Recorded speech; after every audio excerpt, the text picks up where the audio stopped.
તો ભક્તો સંત માતાઓ અને આપણાને આપણા પગને પવિત્ર ભૂમિ કરી અને આવી સભાને લઈને આપણને આનંદ કરાવ્યો એ બદલાને ખૂબ ખૂબ અમને લાખો વાર ધન્યવાદ છે.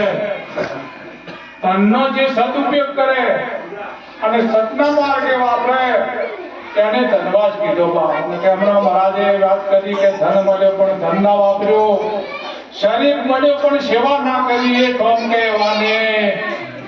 એવા આપણે એવું ના રહેવું જોઈએ. બાંધો આપણે આજે આપણે સંદન ભાઈએ એમને ભૂમિ પર એમને પગલા કરાય એ બદલે એમને ખૂબ લાખો વાર ધન્યવાદ છે.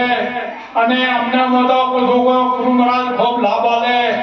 એમના ગુરુ મહારાજને આપણે ગણેરામના સતત છાયામાં લઈને એમને પગલા કરાયા એ બદલ ખૂબ ખૂબ લાખો વાર ધન્યવાદ કહેવાય. કેમ કે બધું મળે પણ ગુરુ મહારાજ ના મળે. ગુરુ મહારાજ મળે ને આ તો ગુરુઓનું જ્ઞાન ના ઉપજે, ગુરુ ના સમજાવવાનો ભેદ ભલે વર્ષે કે 4 વેદ, વેદ શાસ્ત્ર ગીતા ભાગવત બધું વાંચતો હોય ભણેલો હોય પણ ગુરુઓનું કોઈ દાડો જ્ઞાન થાય એવું નથી.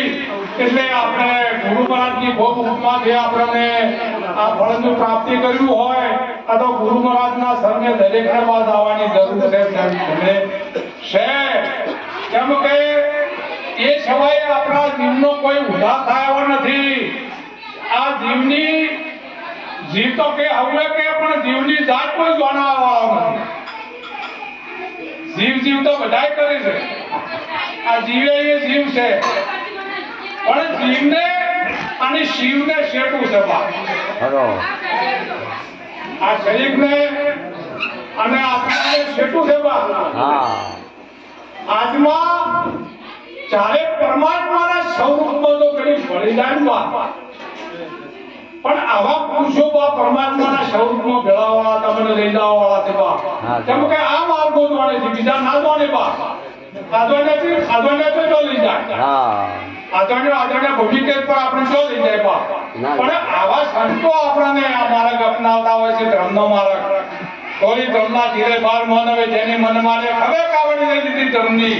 આ જો આજે સંદન ભાઈએ ખવે કાવડી લીધી તમે જોઈ લો એમના અગણામાં પવિત્ર ભૂમિ પર એમના જો બાળ બચ્ચે અમને ચેટકપુરમાં સુખી રાખે અને આપણને જેવો આનંદ કરાવી છે એટલે આપણે એ આનંદ જોઈને આપણે થોડુંક વળાકો પૂરવો પડે. આપણે ઘેરે બાળો તો મારું ખૂબ વાત નીચેની વાત ના કરે મારે હું તો ઘેર વળાકો ના પૂછો તારી પૂરું ભૂગળું પૂછ્યા તે બાબા કઈ ના વળે કોઈ ઘેરે વળાકો પૂરવો પડે બા. અને જો ઘેર વાળા પૂછો ને આ તો પરમાત્મા કોઈનું ધ્યાન રાખતા નથી.